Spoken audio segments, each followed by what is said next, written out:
Con noi questa sera abbiamo il responsabile dell'area tecnica giovanile dell'Union QDP, Francesco Pavanello. Buonasera Pavanello. Buonasera a voi. Allora Pavanello, cerchiamo di fare un focus un po' sul settore giovanile di questa società. A te la parola.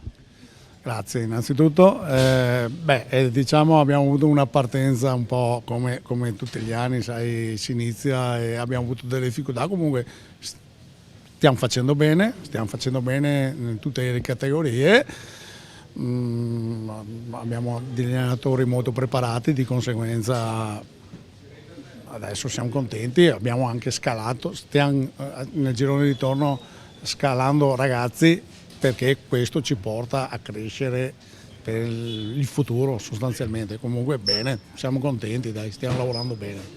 Vediamo dalla prima squadra insomma, che la missione di questa società è molto green, guarda molto ai giovani, quindi a pescare da sotto, dal settore giovanile appunto. Assolutamente sì, noi dalla prima squadra, come ha già detto lei, peschiamo da sotto e scaliamo sistematicamente.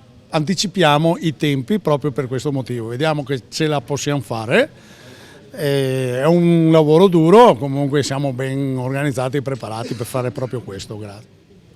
Quindi è un lavoro di squadra, lo possiamo dire, le strutture ci sono e ci sono anche le persone e i volontari che vi danno una mano.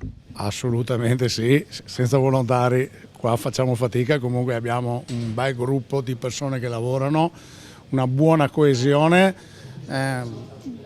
e l'obiettivo che ci siamo posti da un paio, dagli ultimi 2 o 3 anni di questa nuova presidenza, proprio arrivare a far questo. Più mettiamo in campo le nostre forze e prima arriviamo agli obiettivi con meno fatica.